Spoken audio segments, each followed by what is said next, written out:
First part से directive principle पढ़ चुके हो, सेकंड पार्ट से राइट टू एजुकेशन एक्ट पढ़ चुके हो, है ना? Right to education act 2009। अभी क्वेश्चन बच गया फर्स्ट यूनिट का फर्स्ट पॉइंट से, equality of opportunities in education, that is article number. देखो क्या क्या आर्टिकल्स हैं वो काउंट करो। मैं कैसे ओवरऑल आर्टिकल्स दूंगी, क्योंकि हमें आर्टिकल्स याद नहीं रहते हैं, है ना? जस्ट लाइक आप लोग, अभी मैं इधर काम कर रही हूँ तो आर्टिकल नंबर 375 लगता है रेप केस के लिए। अगर बच्चों का कुछ अब्यूजमेंट के ऊपर हुआ तो उनका आर्टिकल्स अलग है। अगर फिर आया मारपीट का तो उनका आर्टिकल्स अलग है। 307 लगता है, 302 लगता है, 305, ऐसे करके डिफरेंट आर्टिकल्स आते हैं। ये जो आर्टिकल्स है ये एजुकेशनल अपॉर्चुनिटीज पे आर्टिकल्स है। देखो दोनों ही पॉइंट को अच्छे से देखो, नोटिस करो। इक्वालिटी ऑफ अपॉर्चुनिटीज, अपॉर्चुनिटीज में इक्वालिटी चाहिए, ठीक है? किस जगह पे? एजुकेशन पे। एजुकेशन के फील्ड में जितने भी अपॉर्चुनिटीज दिए जा रहे हैं उसमें इक्वालिटी लाना है, ठीक है? पहला क्वेश्चन है, इसमें कितने आर्टिकल्स हैं? ओनली 4 आर्टिकल्स गिवन है, 28, 29, 350, 351, ठीक है? ये हो गया आपका पहला क्वेश्चन। सेकंड क्वेश्चन क्या है? Education and fundamental rights and duties. देखो ये दोनों को एक साथ दिया गया है। अभी आपके बुक में अगर चेक करोगे तो दो पार्ट्स में वो गिवन होंगे, एक होगा फंडामेंटल राइट्स, फिर फंडामेंटल ड्यूटीज। उसको घुमा फिरा के सेम वे से लिखा है, बट घुमा फिरा के आर्टिकल्स को लिखा हुआ है, ठीक है? तो उसमें कंफ्यूजन ना हो के आप क्या करोगे, देखो आर्टिकल नंबर कहाँ से स्टार्ट किया है? 14। आर्टिकल नंबर 13 का भी वैल्यू बहुत ज्यादा है वो भी बता दूंगी आज। 14 से स्टार्ट करके 51, 14, 15, 16, 21 ए, 30, 51 ए। तो दैट मीन्स हम एक पढ़ लेते ओवरऑल पूरा, कि आर्टिकल नंबर 14 से लेके हम पूरा पढ़ लेंगे 351 तक। अभी बोलोगे मैम इतना ज्यादा तो नहीं पढ़ना है, 350 एंड 351 पढ़ेंगे उधर से, बट अभी तक के लिए 30 तक का पूरा सारे आर्टिकल्स कर लेंगे, बिकॉज सारे आर्टिकल्स एक दूसरे से लिंक्ड है, कनेक्टेड है। किसके अकॉर्डिंग? आपके फंडामेंटल राइट्स के अकॉर्डिंग। तो उसको मैंने क्लासिफाई किया है, क्योंकि आपके फंडामेंटल राइट्स 6 हैं, 6 फंडामेंटल राइट्स हैं। आपके फंडामेंटल राइट्स में बहुत कुछ है, freedom to express, freedom to speech, freedom to move anywhere, बहुत सारे ऐसे पॉइंट्स आएंगे, तो उसको एक्सप्लेन करते हुए उसके अंदर क्या क्या आर्टिकल्स आएंगे वो पढ़ेंगे, ठीक है? आर्टिकल्स को हिंदी में बोलते हैं अनुच्छेद, और आप धारा बोल सकते हो, जैसे बोलते हैं ना धारा 320 लगेगा, 420 लगेगा, जो भी रहता है वो सारे, तो ये धारा या अनुच्छेद होते हैं, ठीक है? तो इसको पढ़ना है। ये दो क्वेश्चन को मैंने बोला था एट ए टाइम पढ़ोगे, एट ए टाइम पढ़ोगे। देखो अगर मैं 14 से स्टार्ट करूं एंड एंडिंग करूं 351 में, तो इसमें भी तो लिखा गया एजुकेशन एंड फंडामेंटल राइट्स, इसमें भी लिखा गया इक्वालिटी ऑफ अपॉर्चुनिटीज, तो दोनों में ही तो सेम लिखते हैं। तो हम आंख बंद करेंगे, 14 से स्टार्ट करेंगे, पूरा एंडिंग करेंगे पहले 30 तक, फिर 51 ए लिखेंगे एंड 350, 351 लिखेंगे। इतना पूरा कंप्लीट करेंगे। आई होप समझ रहे हो कि क्यों बोल रही हूँ। देखो हमें मार्क घटाना नहीं है। जो बहुत पंडित बच्चे होते हैं वो डायरेक्ट बोलेंगे नहीं मैं पिन पॉइंट लिखूंगा, इतना आंसर को आप बड़ा कैसे करोगे, खींचोगे कैसे? लॉन्ग भी तो करना है ना। तो इसलिए दोनों को एक साथ मिला लो, अभी कोई भी क्वेश्चन आ जाए इन दोनों में से तो वो आप लिख लोगे, ठीक है? एट ए टाइम जो आंसर बनाया उसको लिख लेंगे। तो आज ये पढ़ना है। उसके बाद आप जो बोल रहे थे ना कोई बच्चा हिंदी में नहीं है, सिर्फ इसी पार्ट को मैंने हिंदी में नहीं दिया है बिकॉज इसको चेंज करने में थोड़ा सा इशू हो रहा है। बाकी का सोशल डाइवर्सिटीज दे दिया है, दोनों को ही दे दिया है, ठीक है? हिंदी में भी है, इंग्लिश में भी है। And status of education of socially disadvantage जो सेगमेंट्स हैं, S T S C OBC, ये भी गिवन है उसी में, ठीक है? सिर्फ ओमेन एजुकेशन नहीं है, पीडब्ल्यूडीज एंड माइनॉरिटीज। माइनॉरिटीज बोलो तो एस सी एस टीज में जो पॉइंट्स है माइनॉरिटीज इक्वल होगा। पीडब्ल्यूडी का सिर्फ एक्ट लिखना है 1995 का, अदरवाइज सेम नोट्स रहेंगे। वोमेन एम्पावरमेंट के ऊपर एक क्वेश्चन आता है जो कि आप फिर जेंडर स्कूल एंड सोसाइटी में वोमेन एजुकेशन वोमेन एम्पावरमेंट के ऊपर पढ़ोगे तो वहां पे हम पढ़ लेंगे, ठीक है? कुछ क्वेश्चंस होते हैं आगे पीछे रहते हैं, तो दो दो बुक में जो रहेगा वो सेम टाइम में एट ए टाइम हम लोग पढ़ लेंगे, ठीक है? तो आज का लिए क्या है, हमारे पास आर्टिकल्स है, आर्टिकल्स को कंप्लीट करना है, उसके बाद सोशल डाइवर्सिटीज में जाना है, ठीक है? इस यूनिट से मैंने आपको इंपॉर्टेंट क्वेश्चन बता दिया था। बहुत बच्चे पूछ रहे हो अरे क्लास के टाइम पे चाइल्ड पर्सपेक्टिव, चाइल्ड डेवलपमेंट के ऊपर सारा इंपॉर्टेंट क्वेश्चन हमने खुद बताया है, मैंने खुद बताया है आप लोगों को कि ये इंपॉर्टेंट है, ये इंपॉर्टेंट है। आप लोग तब क्यों नहीं टिक करते हो? हाँ, मैम फिर लिख के देगी। हाँ, उस टाइम टिक कर लिया करो, जो बोल रही हूँ इंपॉर्टेंट मतलब साथ साथ आप टिक कर लोगे, मैम को पता है कि लगभग 4 या 5 साल से जो क्वेश्चन आ रहे हैं वो उनको याद है, वो उसी के अकॉर्डिंग बता रही है, तो आप लोग टिक मार लो। तो ये क्वेश्चन एक कर लेना, ठीक है। इधर से अगर सपोज देखो ये पार्ट कर लेते हो तो आपको यहाँ से एक लॉन्ग क्वेश्चन तो मिल जाएगा पक्का, ठीक है। और क्या कर लोगे, राइट टू एजुकेशन एक्ट कर लेना, छोटा सा कंसेप्ट है, 3-4 पेज का ही है। एक्सक्यूज मी, 3-4 पेज का है। एंड इधर का ये क्वेश्चन कर लेना, बस खत्म हो जाएगा इस पार्ट का, है ना। तो इतना मार्क करके रख लो। एंड जो भी रिपोर्ट्स हैं, रिपोर्ट से आपको एटलीस्ट 3 रिपोर्ट्स तो कर लेना है ना। 3 रिपोर्ट्स कर लेने हैं। मैकले मिनट्स कर रहे हो तो एडम रिपोर्ट को छोड़ के वो डिस्पैच करना इंपॉर्टेंट है। एंड बेसिक स्किम कर लेना। ये 3 एज अ लॉन्ग क्वेश्चन में आने के बहुत चांसेस हैं, शॉर्ट में भी मिल जाएगा। एडम कर रहे हो तो शॉर्ट के लिए ही करना, ठीक है। देखो मैं इंपॉर्टेंट बोल रही हूँ, जिनको अभी सुन नहीं पा रहे हो वीडियो देख के टिक कर लेना, ठीक है। अभी देखो यूनिट 3 का क्या था, यूनिट 3 का मैं एट ए टाइम काम खत्म कर रही हूँ। ये देखो ये चीज है, एनपी 2020 कर लो, लॉन्ग क्वेश्चन है। एनपी 1986 हमारा कहाँ गया, ये रहा। And secondary education, Indian education के विद इन अगर कुछ करना चाहते हो, दोनों को ही करना इंपॉर्टेंट है जो, बट एक कोई सिलेक्टिव अगर करना चाहो तो मेरे अकॉर्डिंग इंडियन एजुकेशन कर लो। सेकेंडरी एजुकेशन का सिर्फ रिकमेंडेशंस देख लेना, सिर्फ रिकमेंडेशंस देख लेना एंड किसने स्टार्ट किया था, बस इतना ही कर लेना, ठीक है। फिर नेक्स्ट है contemporary issues in Indian education. तो ये पॉइंट पे ये लास्ट यूनिट था आपका। सो आपको मैंने बताया था इतने सारे स्कीम है, स्कीम कुछ भी आ सकता है, इसका मैं और रिस्क नहीं ले सकती। तो स्कीम में से अगर फिर भी आप बोलोगे कितना इंपॉर्टेंट है, आरएमएस से एसएस से मिड डे मील सबसे ज्यादा इंपॉर्टेंट, डीपीईपी आईडीएसएस थोड़ा सा कम इंपॉर्टेंट है, ठीक है। आपको मैंने बताया था वोकेशनलाइजेशन, मॉडर्नाइजेशन एंड उसके साथ हमने पढ़ा था ग्लोबलाइजेशन। तो इसमें से आप मिला जुला के पढ़ना ही है ना। वोकेशनलाइजेशन अगर नहीं पढ़ोगे तो दोनों में भी तो ऐड करना है, तो लिखना ही है। ग्लोबलाइजेशन मॉडर्नाइजेशन का हिंट दिया था, तो आप इसको भांज सकते हो, बिकॉज लॉन्ग क्वेश्चन में इसका कोई इतना मार्क फेचिंग चीज नहीं है, मार्क फेचिंग नहीं होगा इस क्वेश्चन से। फिर भी अगर आया तो ग्लोबलाइजेशन अटेंड करो, थोड़ा लिखने के लिए कंसेप्ट मिलेगा ज़्यादा। प्रिपरेशन इसमें और इसमें होना चाहिए, road safety and sustainable development, इतना है, इतना एग्जाम के लिए प्रिपेयर करना है, ठीक है। बाकी मैंने 3-4 क्वेश्चन भी छोड़ा क्योंकि आपका ऑलमोस्ट आएगा 4 लॉन्ग क्वेश्चन, मतलब 8 लॉन्ग क्वेश्चन आता है, उसमें से 4 अटेंड करना रहता है। अगर प्रीवियस पैटर्न में देखो, मतलब 2 पैटर्न में अब तक एग्जाम हो चुका है, 2 पैटर्न्स में एग्जाम हुए हैं। मेरे टाइम का पैटर्न था अप टू 2021 तक का पैटर्न जो था, उसमें क्या होता था, आपको 8 लॉन्ग क्वेश्चंस मिलेंगे। 8 लॉन्ग क्वेश्चंस मतलब कैसे मिलते हैं, ईच यूनिट से 2-2, ठीक है। ईच यूनिट, फर्स्ट यूनिट से 2 long question, first unit 2 long questions. अभी 2 लॉन्ग क्वेश्चंस में से एनी वन को अटेंड करना पड़ता है, एनी वन अटेंड करना है, ठीक है। बट अगर अभी का जो पैटर्न था 2022 का पैटर्न, उसमें क्या था, आपको टोटल टोटल 9 क्वेश्चंस दिए गए, ठीक है। And each carrying equal marks, 16 marks each थे, 16 मार्क्स। उसमें जैसे टाइप का भी क्वेश्चन हो, क्वेश्चन पैटर्न डिजाइनिंग सेम था, हमारे जैसा ही था, बट आपको अटेंड करना है ओनली इसमें से 5 अटेंड करना है, 5 क्वेश्चंस अटेंड करने। कितने क्वेश्चंस अटेंड करने, 5 क्वेश्चंस अटेंड करने हैं, ठीक है। ऐसा टाइप का था। तब इस बार कैसा आएगा आपको पता चल जाएगा जब सेकंड ईयर का एग्जाम होगा। सेकंड ईयर का एग्जाम जिस पैटर्न में होगा, आपका एग्जाम भी सेम पैटर्न में होगा, ठीक है। तब तक के लिए आप सिर्फ पढ़ते चलो एंड उसी अकॉर्डिंग देखो। मैं रिस्क लेके आपको क्वेश्चन नहीं बता सकती।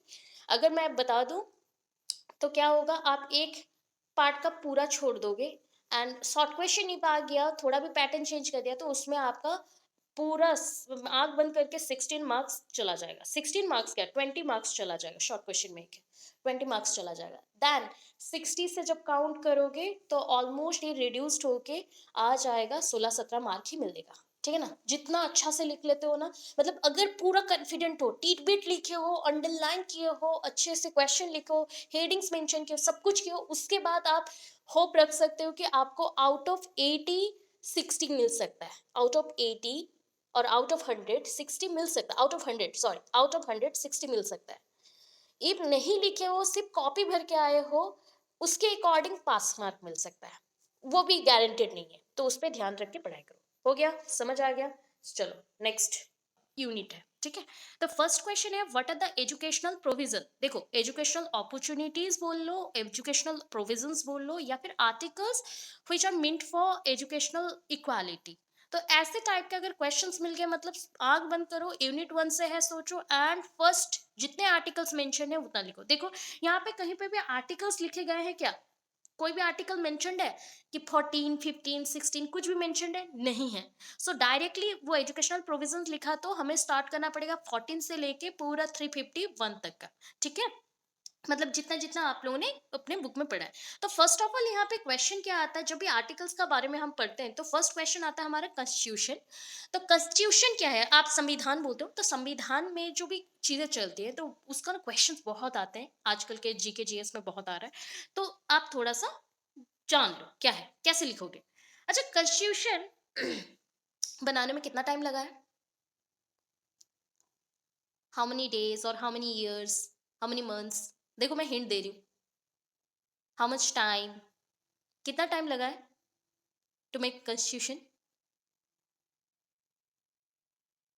एनीवन? कोई भी बेसिक आइडिया है? 2 इयर्स। देखो हिंट दे रही हूँ, बता दो। 2 years, then 11 months, 18 days. Okay, okay चलो। तो constitution is a fundamental legal document. क्या लिखा गया है, कितना अच्छे पॉइंट्स लिखे गए हैं, देखो। ये constitution is a fundamental legal document according to which government of a country, देखो government of a country function. मतलब जितने भी आपको वर्क करना रहता है तो हर एक घर का अपना अपना रूल होता है ना, अपना नियम होता है। जस्ट लाइक बोलते हैं ना, ये कौन सा फैमिली है, जस्ट लाइक कोई भी एक सरनेम पकड़ लो, चोपड़ा फैमिली है, कुछ भी एक है, वैसा फैमिली एक बन गया है, सेठी फैमिली है, कुछ भी एक फैमिली है, खान फैमिली है, ऐसा बोलता है। तो क्यों बोलते हैं? फैमिली के कुछ वहाँ के उसूल हैं, रूल्स हैं, प्रोविजंस हैं, उसके कुछ नियम होंगे, है ना। तो ये भी कुछ नियम से ही बना हुआ है। ऐसा एक डॉक्यूमेंट जो लीगली बनाया गया है, गवर्नमेंट ऑफ एक कंट्री का गवर्नमेंट बनाया है, क्यों? कंट्री के वर्क को चलाने के लिए, ठीक है, कंट्री को चलाने के लिए। So it is a basic law which defines and delimits the main organs of governance or government, and this jurisdiction as well as the basic right of the citizen. तो इसमें क्या मेंशन होता है, what are the basic rights, but not fundamental rights, basic rights of a citizen according to law. We have many rights, okay, right to vote, right to thought, right to express, right to make over anything, right to make believe that your institution is religious based। तो ऐसे करके बहुत सारे rights बने हैं। अभी उनमें से सारे राइट्स को हमने राइट, फंडामेंटल राइट्स और फंडामेंटल ड्यूटीज में नहीं लिया है, ठीक है। बहुत सारे राइट्स बन गए हैं। अभी देखो क्या क्या है ये कॉन्स्टिट्यूशन। दस इज, क्या बोल सकते हो यहाँ पे क्या पॉइंट है, नहीं, ये suspension to all other laws of the country and no laws can be elected which is not in the conformity with the constitution. देखो जो लॉ इसने खुद बनाया नहीं है उसको वो सस्पेंड कर सकता है या फिर बैन कर सकता है। बैन लिख देना बेटर है, क्यों लिखोगे सस्पेंशन, तो बैन लिख देना, बैन कर सकता है। अगर इसने लॉ बनाया है एंड वो उसने कॉन्स्टिट्यूशन में मेंशन किया है तो उस लॉ को मान के हम चल सकते हैं। In fact a constitution is concerned with two aspect, दो चीजों के साथ ये रिलेटेड है, the relationship between the different organs of government and between government and the citizen. देखो रिलेशन क्या होता है ना हमारे बीच, पहला रिलेशनशिप आता है किसके किसके बीच पता है? आई थिंक कलर थोड़ा सा बोल्ड हो गया है, आपको दिखे ना दिखे तो इसलिए हम ब्लू में यूज करेंगे। तो पहला है आपका सेंट्रल गवर्नमेंट, ठीक है, ये सेंट्रल गवर्नमेंट रहा। तो उसके बाद क्या आता है इधर आपका स्टेट गवर्नमेंट, एंड इधर आ गया आपका लोकल गवर्नमेंट और द लोकल बॉडीज। तो ये तीनों गवर्नमेंट का जो कॉम्बिनेशन में वर्क चल रहा है ना, तो उसको हमने बोल लिया ये सेंट्रल गवर्नमेंट है तो सेंट्रल ऑर्गन, ये स्टेट ऑर्गन, ये लोकल बॉडी और लोकल ऑर्गन। तो ये हो गया organs of government, different organs of government. इनका जो पूरा रिलेशन है वो भी कैसे चलेगा, क्या करना है क्या नहीं, वो भी आपके कॉन्स्टिट्यूशन में मेंशन है।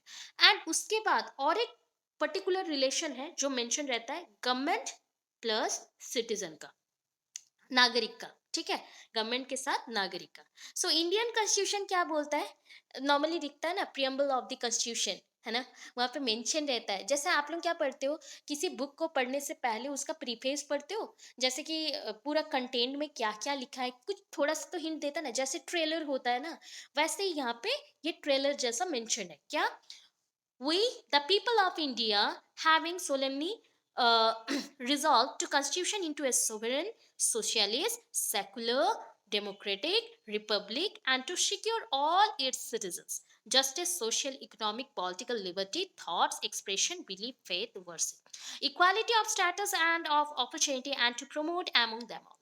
ठीक है, इतना चीजें हम लोग हर बात पढ़ते हैं जब भी हमारा रिपब्लिक डे के ऊपर बात होता है, या हमारा जब भी बात होता है इंडिपेंडेंस डे पे, तो इसको याद जरूर किया जाता है। एंड कॉन्स्टिट्यूशन डे तो जब होता है तो तब बहुत ही ज्यादा याद किया जाता है, 26 नवंबर होता है। देन जब हमारा इलेक्शन मतलब वोटर्स डे होता है तो उस टाइम पे भी याद आता है। सो ये मेंशन किया जाता है कि आपका कॉन्स्टिट्यूशन जो है वो क्या मेंशन करता है, हम इसके नागरिक हैं, हम इसके लिए क्या रहेंगे, मतलब आप पूरा कनेक्टेड रहोगे आपके कॉन्स्टिट्यूशन के साथ, सोलेमनी डीपली कनेक्टेड रहोगे। एंड आपका जो नेशन का जितना भी डेमोक्रेटिक फैसिलिटीज है, मतलब आप अपने नेशन के लिए लॉ बना सकते हो। सेकुलरिज्म है, धर्मनिरपेक्ष है, सोशलिस्ट है मतलब सामाजिक है, रिपब्लिक हम लोग फ्रीडम के साथ जीते हैं, फ्री हैं, political liberty of thought, social, economic, सबके लिए हमारे पास अलग अलग राइट्स हैं। तो ये सब चीज़ों को लेके इक्वालिटी ऑफ स्टेटस, देखो जो चीज़ अब तक नहीं हुआ, equality of status and opportunity जो अभी तक भी चल रहा है, इसके अकॉर्डिंग ही आर्टिकल 14 15 ये सब आए हैं। And to promote among them all, इस चीज को हर पर्सन के अंदर, हर सिटीजन के विद इन आपको डालना है, ठीक है। तो ये इंडियन कॉन्स्टिट्यूशन के बारे में थोड़ा लिख दिया। अभी देखो यहाँ पे जो मेजर कॉन्स्टिट्यूशनल प्रोविजंस हैं, क्योंकि हमारा क्वेश्चन था प्रोविजंस के ऊपर, तो इसलिए राइट टू एजुकेशन एक्ट में जो आर्टिकल 45 पढ़ा था वो पहले मेंशन हो गया। बट हमें बस इतना ही यहाँ का लेना है, उसके बाद हम डायरेक्ट पहले फंडामेंटल राइट्स पे जाएंगे, उसके बाद जितना भी एक्स्ट्रा करना है देखेंगे, ठीक है। इतना आपको याद करना है, ये पहला पेज का इंडियन कॉन्स्टिट्यूशन तक यहाँ तक करना है। अभी और क्या क्या ऐड कर सकते हो ना, आर्टिकल आर्टिकल बोल रही हूँ, आपका जो इंडियन कॉन्स्टिट्यूशन है किसके चेयरमैनशिप में बना था, ये पॉइंट यहाँ पे मेंशन नहीं है, इसलिए मैंने बोला था जो पुराना नोट्स था उसमें मैंने मेंशन किया था, वो मिला नहीं मुझको, मतलब प्रीवियस ईयर का जो नहीं मिला। तो ये किसके चेयरमैनशिप पे हुआ है बताओ, Indian constitution under the chairmanship of doctor B R Ambedkar, okay. So उसके बाद और एक चीज मेंशन करना रहता है कि doctor B R Ambedkar ji को किसने चेयरमैनशिप दिया था, ठीक है। आप बोल सकते हो इंडिपेंडेंट इंडिया का कौन प्रेसिडेंट था, ओके। क्वेश्चन मैंने लास्ट ये में भी पूछा था, आप लोग बोलोगे कौन है, हम लोग बचपन से पढ़ के आते हैं, डॉक्टर, अब किसी को याद नहीं आएगा, बोल लो। देख, यस यस, क्यों चुप हो आप?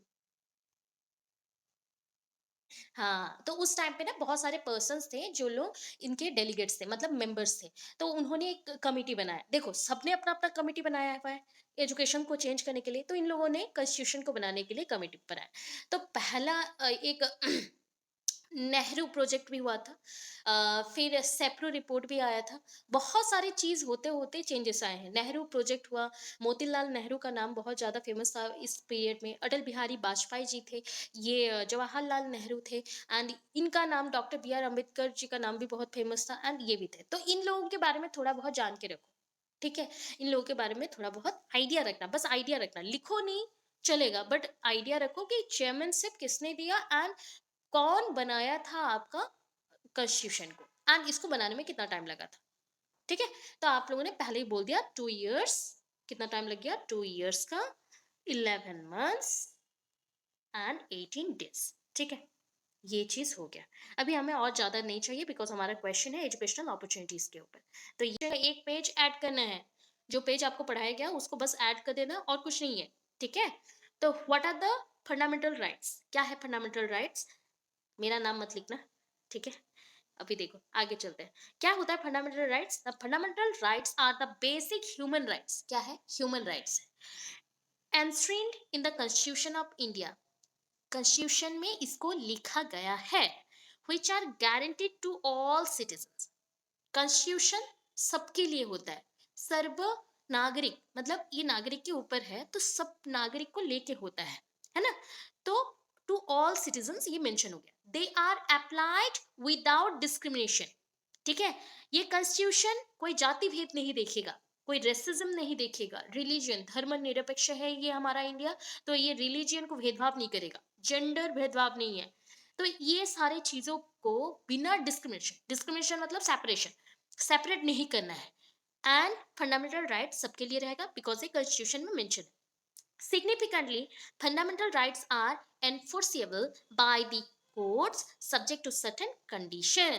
तो ये फंडामेंटल राइट्स एनफोर्स किया गया, मतलब देखो पावरिंग अप होता है एक चीज, आप अगर घर के लाइट्स को नहीं जलाओगे घर क्या रहेगा, अंधेरा। तो वैसे फंडामेंटल राइट्स तो बन गया, अगर गवर्नमेंट ने उसको अप्रूव करके सबको नहीं दिया, सबको प्रोवाइड नहीं किया, तो हमें क्या मिलता, नहीं मिलता।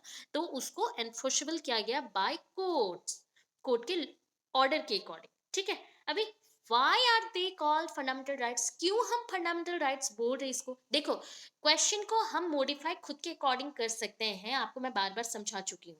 बेसिकली उन बच्चों के लिए बोल रही हूँ जो ग्रेजुएट ओनली हैं, उनको आइडिया नहीं रहता है कि उनको कैसे मॉडिफाई करना है, उनके लिए बोल रही हूँ कि क्वेश्चन आपको मिल जाएगा बट आपको पिन पॉइंट ही लिखना है, बट थोड़ा सा मॉडिफाई करके। कैसे, देखो अभी नोट्स आपको मैं प्रोवाइड कर रही हूँ, सब एक ही जैसा लिखोगे, तो आप जब लिख रहे हो ना तो उसको कैसे और प्रेजेंट कर सकते हो, या मैम ने कुछ एक्स्ट्रा डालने को बोला है क्या, वो सब जिसने याद रखा उसका आंसर और थोड़ा मॉडिफाई हो जाएगा, तो ये याद करके लिखते रहना।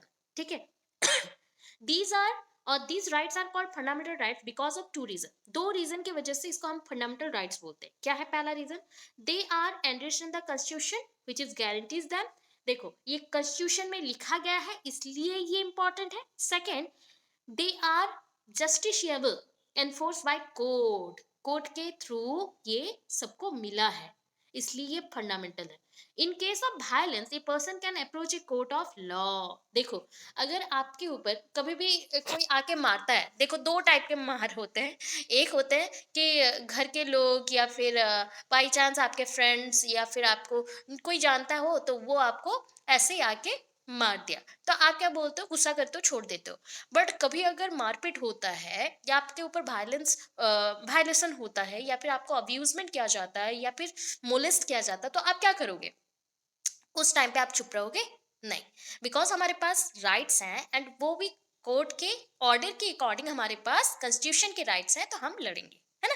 तो उसी की वजह से इनको फंडामेंटल राइट्स बोला गया। तो अभी लिस्ट ऑफ फंडामेंटल राइट्स कितना है, 6 है, हमारे कॉन्स्टिट्यूशन में 6 लिखा गया है। देखो क्या क्या है, अभी याद करना स्टार्ट करो, अभी मैं बताऊंगी क्या क्या चीज और एक्स्ट्रा है। ठीक है, राइट टू इक्वालिटी, मैं आर्टिकल्स भी साइड में लिखते चली हूँ, याद रखना, आर्टिकल साइड में ही लिखते जा रही हूँ ताकि आप लोगों को याद रहे, तो इसलिए मेंशन भी की हूँ। ठीक है, right to equality, right to equality समझ रहे हो ये चीज क्या है, इक्वल सोचना सबको। आप क्या छोड़ दोगे ना, हम यहाँ पे कास्ट, रिलीजियन, सेक्स, जेंडर सब कुछ छोड़ देंगे, हाँ, राइट टू इक्वालिटी सबको देंगे। ये कौन से आर्टिकल्स के विद इन आता है, आर्टिकल 14 टू 18। अभी फिर से आप पढ़ोगे डिटेल में, बाकी अभी का देख लो, सिर्फ 14 टू 18 याद रखना, 14 टू 18 हो गया। राइट टू फ्रीडम, फ्रीडम है, आपको हर एक चीज का फ्रीडम है, आप अपना इंस्टीट्यूशन बना सकते हो, अपने धर्म को बचा सकते हो, अपने धर्म के ऊपर कुछ भी काम कर सकते हो, आपको कोई मना नहीं करेगा। Right to freedom, article 19 to 22। देखो आपको याद करने के लिए पहला दो आर्टिकल्स में गैप कितने हैं, पहले दो आर्टिकल्स में गैप कितने हैं, देखो पहला है 14, 15, 16, 17, 18, 5 है आर्टिकल्स। ठीक है, 14 टू 18 5 आर्टिकल्स, 19, 20, 21, 22 ये हो गए 4 आर्टिकल्स। राइट अगेंस्ट एक्सप्लॉयटेशन, अगर कोई आपको मारता है या जोर करता है, आपको कहीं एरिया से, आपके घर से निकाल दे रहा है, या फिर आपके ऊपर मतलब आपका जो भी प्रॉपर्टी है उसको वो दखल कर रहा है, या फिर कुछ भी ऐसा प्रॉब्लम जो आपको काम करने नहीं दे रहा है, तो उसके अकॉर्डिंग भी आर्टिकल्स है, आर्टिकल 23 एंड 24 टू आर्टिकल्स है यहाँ पे। Right to freedom of religion, धर्म के हिसाब से आपको फ्रीडम है हर एक चीज का, तो आर्टिकल नंबर 25 से 28 4 आर्टिकल्स है, 25, 26, 27, 28। कल्चरल एंड एजुकेशनल राइट्स, ठीक है, आप अपने कल्चर को बचा सकते हो कल्चरल ट्रांसमिशन के थ्रू। आपके जितने भी कल्चर के बारे में, ट्रेडिशंस के बारे में लोगों को बता सकते हो, पढ़ा सकते हो। एंड एजुकेशनल राइट्स भी हैं यहाँ पे। S T, S C, womens और माइनॉरिटीज ग्रुप, पीडब्ल्यूडीज, इनको भी राइट्स हैं, ये भी पढ़ाई करेंगे। आर्टिकल 29 एंड 30, तो ये दो आर्टिकल्स यहाँ पे हैं। राइट टू कॉन्स्टिट्यूशनल रेमिडीज, देखो अगर सपोज एक कॉन्स्टिट्यूशन के आर्टिकल्स में कुछ फॉल्सिटी है या फिर उसमें एरर आया है, तो जैसे कॉपी में एरर लिखते हो तो उसको काटते हो एंड करेक्शन करके कुछ लिखते हो, तो सेम चीज कॉन्स्टिट्यूशन के आर्टिकल में अगर आप कुछ गलत देख रहे हो एंड आपने क्या किया, एलिगेशन लगाया, तो वो चीज को वो रिमूव करेंगे एंड सही तरीके से फिर से आर्टिकल को बनाया जाएगा, उसमें लिखा जाएगा। एंड ये कॉन्स्टिट्यूशनल रेमिडीज भी वहां पे मेंशन है। ठीक है, उपचार भी उसका वहां पे मेंशन है, आर्टिकल 32, एक आर्टिकल। सो 5 4 2 4 2 1, ऐसे करके याद करना है आपको 6 आर्टिकल्स। अभी एक माइंड में आता है क्योंकि ये मैं आपको आगे के लिए पढ़ा रही हूँ, बुक में तो मेंशन नहीं है फिर भी पढ़ा रही हूँ। Why right to property, right to property एक है, आपको पता है ना, आपके लॉ के अकॉर्डिंग आपके पेरेंट्स के जो भी प्रॉपर्टी है वो आपको मिलेंगे क्योंकि आप उनके बच्चे हो। तो पहले का टाइम पे क्या होता था ना कि गर्ल्स को मतलब प्रॉपर्टी नहीं मिलता था, है ना, कुछ भी नहीं मिलता था। गर्ल्स का मैरिज हो गया तो वो दूसरे घर जाएगी तो प्रॉपर्टी नहीं मिलता था। अब के टाइम पे वो चेंज होकर प्रॉपर्टी मिलता है इक्वली, अभी देखा गया है बॉय एंड गर्ल चाइल्ड को, एंड इक्वली डिवाइड होता है। फिर अभी एक आर्टिकल बना है न्यू, जो हाई कोर्ट से अभी पास हुआ। कौन से आर्टिकल नंबर में वो ऐड हुआ है पता नहीं है, बट पास हुआ। पहले के टाइम पे क्या होता था ना, जैसे ही प्रॉपर्टी मिल गया बच्चों को, तो वो क्या करते हैं, अपने पापा मम्मी को मैक्सिमम टाइम वृद्धाश्रम, ओल्ड एज होम में छोड़ आते हैं। तो वहां पे उनको परेशानी होती है ना, ये टॉर्चर भी करते हैं, बच्चे घर से निकाल देते हैं, बहुत कुछ करते हैं। तो उस वजह से गवर्नमेंट ने फिर से हाईकोर्ट के थ्रू ये बनाया कि जब तक पेरेंट्स जिंदा हैं एंड वो चाहते हैं कि अपना प्रॉपर्टी तुमको देना, ठीक है, उन्होंने एक बना दिया है पूरा, गवर्नमेंट का जो लॉ पेपर्स रहते हैं वो विल रहता है, हाँ विल, तो विल के अकॉर्डिंग बना दिया है, तो उस विल को वो खारिज भी कर सकते हैं। दैट मीन्स उसको बैन भी कर सकते हैं कि नहीं, ये चीज को हमने एबोलिश कर दिया एंड मुझे फिर से विल बनाना है कि मैं प्रॉपर्टी को मेरे नाम पे कर रहा हूँ, मेरे मरने के बाद मैं जो भी कर सकता हूँ, बट अभी ये प्रॉपर्टी उसको और नहीं मिलेगा। ठीक है, तो ये चीज है।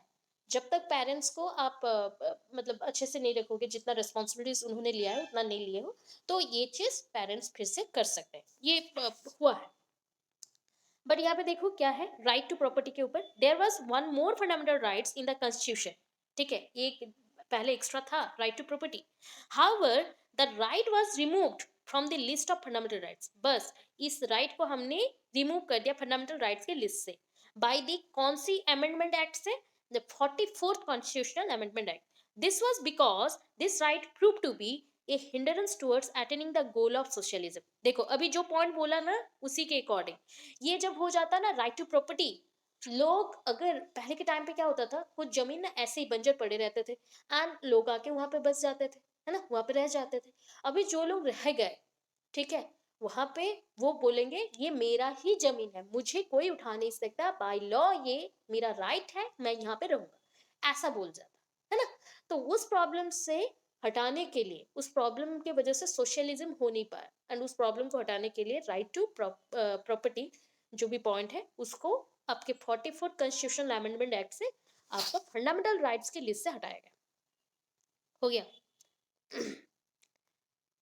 सो अभी के लिए क्या है, the right to property is now a legal right. ये एक लीगल राइट है, लॉ के अकॉर्डिंग मिलेगा, बट फंडामेंटल राइट नहीं है। फंडामेंटल राइट जो होता है ना, मतलब फ्रीली कंपल्सरीली ये सबके लिए रहता है, फ्रीली कंपल्सरीली सबके लिए रहता है, वो सा चीज है।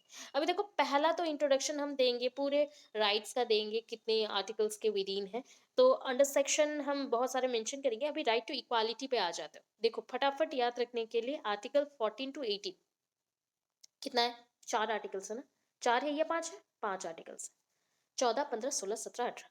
तो ये क्या बोलता है, right to equality guarantees equal rights for everyone. अच्छे से समझ समझ के चलो, बुक में ना वर्ड्स बहुत ही difficult, according to this, any state shall that, ऐसे करके बहुत कुछ लिखा है, तो वो याद नहीं रहेगा आपको, तो यहाँ पे इजी वर्ड्स में पढ़ लो। राइट टू इक्वालिटी गारंटीज, क्या गारंटी देता है, इक्वल राइट्स फॉर एवरीवन, सबको इक्वल राइट्स देगा, इरेस्पेक्टिव ऑफ रिलीजियन, धर्म के निर्विशेष में हम अलग कर देंगे लोगों को, ऐसा नहीं चलेगा। सबको इक्वल राइट्स मिलेगा धर्म के हिसाब से, लिंग के हिसाब से, कास्ट के हिसाब से, जाति के हिसाब से और प्लेस ऑफ बर्थ के हिसाब से। देखो, जैसे प्लेस ऑफ बर्थ के अकॉर्डिंग मैं उड़ीसा की नहीं हूँ, है ना? मैं अपना ही एग्जाम्पल दे रही हूँ, मैं उड़ीसा की नहीं हूँ। सो क्या मुझे राइट टू इक्वालिटी नहीं मिलेगा? क्योंकि मैं तो इंडिया की हूँ ना। सो मुझे राइट टू इक्वालिटी मिलेगा, ठीक है ना? So it ensures equal employment opportunities in the government. देखो ये पॉइंट भी समझो, अगर आपको राइट्स मिला, इक्वल राइट्स मिला, ठीक है, किसके बेसिस पे? आपका मतलब किसके बेसिस पे? क्योंकि आप सिटीजन हो इंडिया के, इसलिए मिल गया।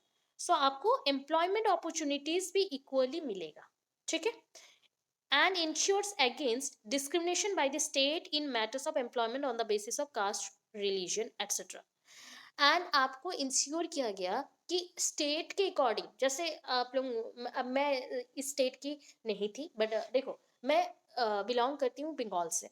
अभी वहाँ पे मेरा बर्थ हुआ है, बट मैं रह चुकी हूँ, ऐसे कि मैं, मेरा बर्थ हुआ है, मैं आई हूँ इधर। तो उस टाइम से नियर अबाउट 25-26 साल मैं यहाँ पे हूँ, ठीक है, उड़ीसा में। So now I am the citizen of Orissa, है ना? अभी मैं अगर जाऊँ स्टेट बंगाल, वेस्ट बंगाल में, जो स्टेट वेस्ट बंगाल है वहाँ जाऊँ, तो क्या मैं जॉब कर सकती हूँ? ऑब्वियस, अगर लैंग्वेज पता हो तो जॉब कर सकती हूँ, बट वो सारे जॉब सेंट्रल गवर्नमेंट के विद इन होना चाहिए। स्टेट गवर्नमेंट में करना मेरे लिए डिफिकल्ट हो जाएगा। स्टेट गवर्नमेंट के अगर कुछ रूल्स होंगे तो उसके अकॉर्डिंग अगर मैं मैच नहीं की तो ये मुश्किल हो जाएगा रेसिडेंस के अकॉर्डिंग, है ना? तो this right also includes abolition of titles. देखो यहाँ पे क्या हुआ, हर एक पॉइंट्स में जितने आर्टिकल्स है, ये राइट टू इक्वालिटी है 14-15 के अकॉर्डिंग बोला गया। ये आपका it ensures the equal employment opportunities in the government and ensures against discrimination, ये आपका 16 एंड 17 है। ये लास्ट वाला आपका 18 है, ठीक है, 18 है। तो ऐसे करके पार्टीशन है, इजी वर्ड्स में लिखा गया है, इसलिए आप इसको ऐसे पढ़ लेना। Abolition of titles as well as untouchability. तो पहले के टाइम पे उपाधि मिलते थे ना, उसको हटाया गया।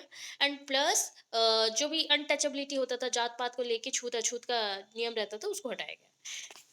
सो राइट टू इक्वालिटी के ऊपर और भी मैंने लिखा हुआ है, उसको भी पढ़ सकते हो, ठीक है। बट वो थोड़ा सा मतलब इंडियन पॉलिटिक्स के ऊपर, कॉन्स्टिट्यूशन के ऊपर है, वो 4th सेमेस्टर एएनयू बच्चों के लिए है। उसको और नहीं पढ़ो तो चलेगा, एएनयू बच्चों के लिए था, आपके लिए नहीं है, तो ये चीज़ छोड़ देना। सो जितने भी ये होता है ना, मैं टीजीटी पीजीटी के लिए भी देते रहती हूँ, तो उस अकॉर्डिंग मैंने मेंशन किया है, जब बनाती हूँ नोट सबके लिए बनाती हूँ। तो ये चीज़ छोड़ देना, मत पढ़ना, ठीक है। अभी आगे चलो, right to freedom. Right to freedom, right to freedom का क्या है? Article number 19 to 22।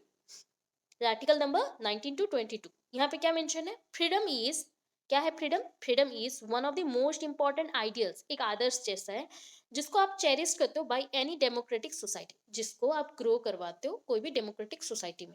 डेमोक्रेशन, sorry, demos plus crates. तो ये होता है आपका नागरिकता। आप नागरिक बनते हो, सिटीजन बनते हो। तो अब्राहम लिंकन ने बोला था, बाय आप क्या है, गवर्नमेंट इज, क्या होता है आपका, for the people, by the people, of the people. Government कैसे बनता है? By the people, for the people, of the people. Government आपके लिए ही बना हुआ है, गवर्नमेंट आपके थ्रू ही बना है और आपके लिए ही रहेगा। तो ये चीज आपका रहता है। The Indian constitution guarantees freedom to citizens. Indian constitution क्या गारंटी देता है? कि आपको फ्रीडम रहेगा। देखो यहाँ पे मेंशन अलग कुछ किया गया कि ये आपका आइडियल है। एक आर्टिकल 19 से 22 पढ़ते हैं, ये क्या बोल रहा है देखो। फ्रीडम वन ऑफ द, थोड़ा सा म्यूट कर लो please, microphone. Okay, okay. So freedom एक, ये होता है कि आपको फ्रीडम है आपके आइडियल्स के अकॉर्डिंग, हो गया। सोसाइटी में इसको ग्रो करवाना है, सबको मिलेगा। एंड ये राइट्स सबके लिए है, गारंटीज दिया गया कॉन्स्टिट्यूशन के अकॉर्डिंग। तो ये है आपका फ्रीडम ऑफ स्पीच। देखो ये होता है आपका फ्रीडम, ये आपके सारे फ्रीडम्स हैं। देख लो, ये क्या हो गया आज, फ्रीडम है। तो ये फ्रीडम क्या है? Freedom of speech. इसको याद रखना है, पूरा पूरा पूरा याद रखना है, ठीक है। भूल जाओगे तो रॉन्ग हो जाएगा। क्योंकि आपका जो मेंशन करते हो ना, कौन सा चीज़, फिर फंडामेंटल ड्यूटीज, फंडामेंटल ड्यूटीज में भी सेम पॉइंट्स मेंशन किया गया है, तो उसके अकॉर्डिंग भी मैंने आंसर लिखा है, फंडामेंटल राइट्स एंड ड्यूटीज के अकॉर्डिंग। सिर्फ वर्ड फंडामेंटल राइट्स लिखा गया, तो आप सिर्फ ऐड करोगे 2 लाइन कि what do you mean by fundamental duties. ये थोड़ा सा 2 लाइन ऐड कर देंगे, अगर नहीं हुआ तो मैं बता दूंगी, लिख दूंगी, आप ऐड कर देना बस। तो उतना लिख देने से हो जाएगा, ठीक है? अदरवाइज़ आंसर दोनों के लिए है। फ्रीडम ऑफ एक्सप्रेशन, आप एक्सप्रेस कर सकते हो। देखो स्पीच मतलब आप कहीं पे भी कुछ भी बोल सकते हो या आपको स्पीच के लिए वो होता है ना, पहले के टाइम पे क्या होता था, ज़मींदार जब बात करते थे तो छोटे लोगों को बात करने का मौका नहीं मिलता था, नागरिकों को मौका नहीं मिलता था एंड उनको दबा के रखा जाता था। उनको बोलने का हक नहीं दिया जाता था, उनको पीटा जाता था और भी ज़्यादा। तो ये है स्पीच, उसके लिए बनाया गया freedom of speech, freedom of expression same, freedom of assembly without arms. अभी जो आपको बोला जाएगा कि आप कहीं पे भी एक साथ जुट सकते हो, ठीक है ना? कोरोना की वजह से हमें बोला गया कि कहीं पे आप गैदर नहीं करना, बट गैदरिंग आप कर सकते हो, आप लोग जुड़ सकते हो। इसके लिए कोई भी किसी का आप रिक्वेस्ट नहीं चाहिए या किसी को आप हेल्प नहीं करने बोलोगे, आप अपने हिसाब से गैदरिंग कर सकते हो, ये आपको नेसेसरी है। फ्रीडम ऑफ एसोसिएशन, वही जुड़ना, कहीं पे भी कोई भी इंस्टीट्यूशन में आप जुड़ सकते हो, कोई भी काम कर सकते हो। Freedom to practice any profession, ये पहले के टाइम पे प्रोफेशन कास्ट वाइज और क्लास वाइज सिलेक्ट होता था। अपर क्लास के लोग ये जॉब करेंगे, लोअर क्लास के लोग ये जॉब करेंगे, अब मिडिल क्लास के लोग ये जॉब करेंगे, तो वो चीज़ों को अभी हटाया गया। एनी प्रोफेशन आपके चॉइस के अकॉर्डिंग आप चूज़ कर सकते हो। Freedom to reside in any part of the country, आप कंट्री के, इंडिया के विदिन कोई भी जगह पे रह सकते हो, ये आपका चॉइस है, ठीक है? इसके लिए कोई बोल नहीं सकता। बट अभी तक देखो इंडिया में अभी तक स्पेशली अगर उड़ीसा में भी देख लो या उड़ीसा में भी देख लो, डिफरेंट जो एरियाज है उसके अंदर झगड़े लगे रहते हैं, है ना? उड़ीसा बंगाल में देख लो, अभी भी है। हम लोग कुछ एजुकेटेड पर्सन है जो थिंक करते हैं कि नहीं, it's okay, it's fine because हमने कॉन्स्टिट्यूशन में पढ़ा है, ये सब इक्वल है ना? बट अभी जो लोग एजुकेटेड नहीं है, नहीं जानते, उनको ये इश्यूज है, अभी तक वो चलते हैं, ठीक है? सो ये राइट टू फ्रीडम का आर्टिकल लिंक नहीं है यहाँ पे, वो आपको सब मिलेगा, कब मिलेगा? जब आप सीएसटी और हाई स्कूल टीचर का प्रिपरेशन लेंगे, तब मुझे बोलना, ये सारे आर्टिकल्स दूसरे ग्रुप के लिए रहता है, तो वो आपको मिल जाएँगे। वो सब कुछ आपको मिलेंगे, जो-जो ज़रूरत पड़ता है उसका मैं मेंशन करके रखती हूँ ताकि आप लोगों को याद आए एंड आप मुझे बाद में कभी पूछो, ठीक है? So some of these rights are subject to certain condition, इसमें से कुछ राइट्स हैं जो कि सर्टेन कंडीशंस के लिए बने गए हैं। तो जैसा कि state security, public morality, decency and friendly relation with the foreign countries। देखो ये राइट्स, देखो freedom of speech, freedom of thought, freedom of expression, freedom to reside any part of the country, ये जो जितने भी चीज़ हैं, तो ये क्यों बने गए हैं ना, ये सारे आपके जो स्टेट सिक्योरिटी है, जैसे स्टेट को आप प्रोटेक्ट करना चाहते हो, तो आपको अगर जॉब के अकॉर्डिंग मना किया जाता है कि आप इस एरिया के हो, आप यहाँ पे आर्मी में ज्वाइन नहीं कर सकते, तो ये पॉसिबल है क्या? स्टेट सिक्योरिटी के अकॉर्डिंग तो आप कहीं पे भी जा सकते हो। पब्लिक मोरालिटी, सबके जो नीति नियम है उसके ऊपर भी आप बोल नहीं सकते, ये सारे कंडीशंस हैं। और जैसे कि फॉरेन ट्रेड्स के साथ रिलेशन अच्छा बनाना है, ट्रेडर्स के साथ, तो ये भी करना है। तो ये सारे राइट्स उनके लिए बने हैं, ठीक है? ये सारे राइट्स को आप कभी भी चाहोगे रेस्ट्रिक्ट कर दोगे, ये सब नहीं मिलेगा। सो राइट अगेंस्ट एक्सप्लॉयटेशन, अभी देखो राइट अगेंस्ट एक्सप्लॉयटेशन क्या है? राइट अगेंस्ट एक्सप्लॉयटेशन आर्टिकल 23 से 24 में आता है, ठीक है? सो जैसे होता था ना पहले के टाइम पे, बच्चे घर पे खाने को नहीं मिलते इसलिए फैक्ट्रीज में वर्क कर लेते हैं, है ना? तो this right implies the provision of traffic in human beings, beggars and other form of the forced labour.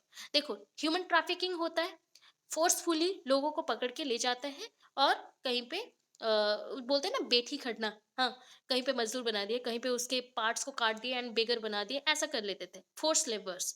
तो ये चीजों को हटाया गया एंड इट इज और it also implies the provision of the children in factories, factories में बच्चों को काम करने के लिए अब नहीं भेज सकते या फिर वो काम नहीं करेंगे।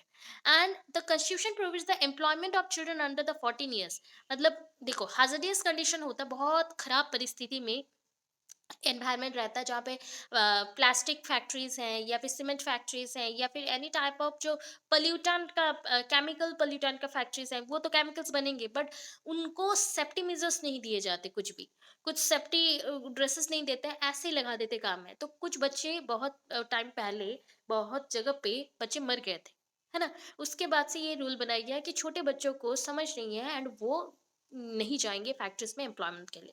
तो ये चीज़ हटाया गया कि जब तक बच्चों का एज 14 साल नहीं हो जाता तब तक वो नहीं जाएँगे। Right to freedom of religion, so जहाँ-जहाँ आर्टिकल लिंक लिखा गया है, वो नहीं चाहिए आप लोगों के लिए, वो लाइन को आप स्किप कर देना, ठीक है? क्योंकि उसको नेक्स्ट मैं प्रोवाइड करूँगी धीरे-धीरे, तो वो सिर्फ़ मेंशन किया गया है, आर्टिकल लिंक का लिंक यहाँ पे अवेलेबल नहीं करवा पाई, तो आप लोगों को बाद में मिल जाएगा, ठीक है? बट अभी के लिए नहीं चाहिए वो, उसको मैं इसलिए बोल रही थी, इसको काट के देना है, और भी चीज़ें थे इसके, काट नहीं सकी। Right to freedom of religion, so article 25 to 28 में देखो क्या है। This indicates the secular nature of Indian polity. Indian polity और इंडियन लॉज, उसका जो सेकुलरिज्म है, हम लोग सेकुलर कंट्री में बिलीव करते हैं ना, डेमोक्रेटिक एंड सेकुलर है। क्या है, हम ऑल रिलीजियंस को रेस्पेक्ट देंगे, equal respect given to all religion. There is freedom of conscience, profession, practice, propagation. देखो, आपके धर्म में क्या उसका उद्देश्य है, ठीक है, उसका ऑब्जेक्टिविटी क्या है, वो क्या देना चाहता है, कौन-सा प्रोफ़ेशन देना चाहता है, कौन-सी चीज़ों को प्रैक्टिस करते हो, रिचुअल्स, एंड उसको ट्रांसमिट करना या बढ़ाना, ये आपके ऊपर डिपेंड, इसमें आपको फ्रीडम है, आप कभी कर सकते हो। The state has no official religion, हमारे इंडिया का कोई ऑफिशियल रिलीजन नहीं है। यहाँ पे जो स्टेट लिखा जाता है ना, इसका मतलब है पूरा इंडिया के बारे में ही बोला गया है। जस्ट लाइक स्टेटमेंट होता है ना, तो वैसे ही बोला गया है। ऐसा नहीं है जो पर्टिकुलर ओडिशा को लेके बोल रहे हैं, स्टेट बोला गया। The state has no official religion. And even आपके अगर बोलोगे कि आप क्या बोलोगे, वेस्ट बंगाल, क्यों बोले वेस्ट बंगाल, बिकॉज यहाँ पे बंगाली रहता है, नहीं। अभी के टाइम पे अगर देखोगे तो वहाँ पे एवरी टाइप के रिलीजियन के लोग मिल जाएंगे, ठीक है। सिमिलरली अगर देखोगे उड़ीसा में वेराइटीज ऑफ रिलीजियंस मिल जाएंगे, है ना। तो ऐसे डिफरेंट डिफरेंट रिलीजन सारी जगह में रह रहे हैं, तो ये सेकुलरिज्म चल रहा है। Every person has right to freely practice his or her faith, आप जिस चीज पे बिलीव करते हो आप उसको ले सकते हो। अभी कुछ लोग होते हैं ना, just like they believe in God, but वो पूजा नहीं करते, तो वो मंदिर नहीं जाएंगे, है ना। वैसा ही है, आपका जिस चीज के लिए फेथ है, आप उस चीज को प्रैक्टिस कर सकते हो, उसको कर सकते हो, उस रिचुअल्स को कर सकते हो। Establish and maintain religious and charitable institution, इसके अकॉर्डिंग हमारे मंदिर, मस्जिद, चैरिटेबल आश्रम जो बोलते हो, वो सब बन जाएंगे, ठीक है। अभी देखो कल्चर एंड एजुकेशनल राइट, हम लोग फिफ्थ राइट पे आ गए हैं। इसमें आर्टिकल 29 एंड 30 आता है, इसके अकॉर्डिंग देखो, these rights protect the rights of religious, देखो फिर से आया religious, cultural and linguistic minorities, ठीक है, by facilitating them to preserve their heritage and culture. अभी ये किसको सपोर्ट कर रहा है, माइनॉरिटीज को प्रोटेक्ट कर रहा है। माइनर ग्रुप्स को पहले बहुत टॉर्चर किया जाता था, ठीक है, वो कुछ नहीं समझते थे, उनको एजुकेशन नहीं दिया गया, उनको कुछ नहीं दिया जाता था, एंड वो अपने हिसाब से रहते थे, सो दैट उनको टॉर्चर किया गया। तो उनको हम क्या देंगे, उनके धर्म के हिसाब से फ्रीडम दे दिए, कल्चर के हिसाब से भी फ्रीडम, एंड लिंग्विस्टिक, वो बोल सकते हैं, अपने भाषा में बोल सकते हैं, इसका भी फ्रीडम दे दिया। एंड उसको वो प्रोटेक्ट भी कर सकते हैं, preserve their heritage and culture. Educational rights are for ensuring, देखो ये आर्टिकल 29 है, ये 30 है, ये 30 है। Educational rights are for ensuring education for everyone without any discrimination, educational rights सबको मिलेगा। एंड एजुकेशनल इंस्टीट्यूशन में पढ़ना है, क्या करना है, नहीं करना है, उसके लिए कोई भी डिस्क्रिमिनेशन नहीं होगा, आप कहीं पे भी जाके पढ़ाई कर सकते हो। अभी देखो लास्ट जो कॉन्स्टिट्यूशनल रेमिडीज का आर्टिकल है, मतलब राइट्स है, वो देखो, right to constitutional remedies 32 to 35। अब बोलोगे मैम हमारा तो 30 तक ही लास्ट था, तो हमारा फंडामेंटल राइट्स भी तो गिवन है ना, उसको कैसे छोड़ दे, तो उस अकॉर्डिंग लास्ट राइट्स पढ़ेंगे। तो constitution guarantees remedies if citizen fundamental rights are violated, मैंने ये पहला भी समझाया। अगर एक आर्टिकल के अकॉर्डिंग, ओके कुछ बोल रहे हो क्या, otherwise mute off your microphone, okay don't unmute. अच्छा चलो, अगर कोई भी राइट्स और कोई भी आर्टिकल्स आपको प्रोटेक्ट नहीं कर सका, ठीक है, कोई भी आर्टिकल आपको प्रोटेक्ट नहीं कर सका, या फिर कोई भी फंडामेंटल राइट्स आपके लिए वर्क नहीं कर रहा है, एंड प्रॉपरली आपके लिए नहीं, मतलब बहुत सारे लोगों के लिए वर्क नहीं कर रहा है, हार्म कर रहा है लोगों को, तो उसको हम चेंज कर सकते हैं। The government can not infringe upon और कर्व एनी वंस राइट, आपके ऊपर जोर जबरदस्ती किसी को कोई आर्टिकल्स को या कोई फंडामेंटल राइट्स को नहीं दे सकता। When this fundamental rights are violated, अगर कोई पार्टी के थ्रू, जस्ट लाइक होता है ना, थर्ड पार्टी, या फिर कोई कोर्ट के थ्रू, अगर ये बताया गया कि ये आर्टिकल्स आपको मानना है, बट वो आर्टिकल्स आपके लिए वर्क नहीं कर रहा है, आपको और भी टॉर्चर कर रहा है, या फिर आप मतलब बहुत सारे डेमोक्रेटिक मतलब नागरिक मर रहे हैं या कुछ हो रहा है प्रॉब्लम, तो उसको हम हटा के उसका रिमीडियल रिमीडियल कोई उपचार कर सकते हैं, रिमीडियल आर्टिकल्स और फंडामेंटल राइट्स डाल सकते हैं. So citizens can even go directly to the supreme court which can issue writs for enforcing fundamental rights. कोई फंडामेंटल राइट्स अगर आपको ज्यादा परेशान करे तो आप सुप्रीम कोर्ट जा सकते हो एंड वहां पे डायरेक्टली आप अपना मतलब पिटिशन दे सकते हो कि ये चीज ऐसा ऐसा प्रॉब्लम हो रहा है, इसको क्या कर सकते हैं. तो ये सब डिटेल पढ़ने के लिए और भी आर्टिकल्स के लिंक होते हैं, बट मैंने नहीं दिया है आप लोगों को नहीं चाहिए, इतना एनफ है आपके लिए. तो ये सारा ना सिविल सर्विसेज के बच्चों को भी दिया जाता था, क्योंकि मैं पहले अन अकेडमी में भी वर्क करती थी, तो उसके अकॉर्डिंग था. तो इसको छोड़ देना, ये सब मत लिखना. अन अकेडमी के लिए बनाती थी, तो आप बोलोगे कि मैम क्या है, तो ये मैं बोली ना लास्ट मोमेंट पे मैं डिक्टेटेड नोट्स नहीं मिला बोल के ये आप लोगों को प्रोवाइड करती हूँ, ठीक है. सो अगर वेट करोगे तो डिक्टेटेड नोट्स भी मिल जाएंगे वेडनेसडे तक. हाँ, वेडनेसडे तक आपको मिल जाएंगे. वेडनेसडे तक मिल जाएंगे. इफ अगर इसको लिखना चाहो ये भी लिख सकते हो, सिर्फ जो लिंक के वर्ड्स हैं उसको काट देना, इतना तो समझ आ रहा होगा, वो काट देना, ठीक है. क्योंकि हमारे मतलब हम लोग और भी ग्रुप्स चलाते हैं, वहाँ पे बहुत सारे एस्पायरेंट्स हैं, हम लोग खुद भी सिविल सर्विसेज का ट्राई कर रहे हैं, तो वो होते रहता है, ठीक है. तो उस पर ध्यान मत देना, उसको काट देना. तो देखो अभी फीचर्स ऑफ फंडामेंटल राइट्स क्या है. इसके features: fundamental rights are different from ordinary legal rights. ये जान गए. जो लीगल राइट्स होते थे, एक मैंने एग्जाम्पल इसलिए दिया आपको, राइट टू प्रॉपर्टी का. Right to property fundamental rights के अकॉर्डिंग वायलेशन क्रिएट किया, इसलिए उसको हटा के लीगल राइट्स में डाल दिए और फंडामेंटल राइट्स के लिस्ट में नहीं रखा गया. Fundamental rights are different from ordinary rights in the manner which they are enforced. ठीक है. If a legal right is violated, अभी मैंने समझाया, लीगल राइट में फिर से वायलेटेड किया, the aggrieved person can not directly approach the, ये क्या है, supreme court, by passing the lower courts. ठीक है. देखो, अगर फंडामेंटल राइट्स में इशू आया, ठीक है, वो आपको वायलेटेड कर रहा है, तो आप कहाँ जाओगे, सुप्रीम कोर्ट जा सकते हो. बट कोई अगर लीगल राइट्स आपको प्रॉब्लम क्रिएट कर रहा है, तो आप डायरेक्टली सुप्रीम कोर्ट नहीं जा सकते.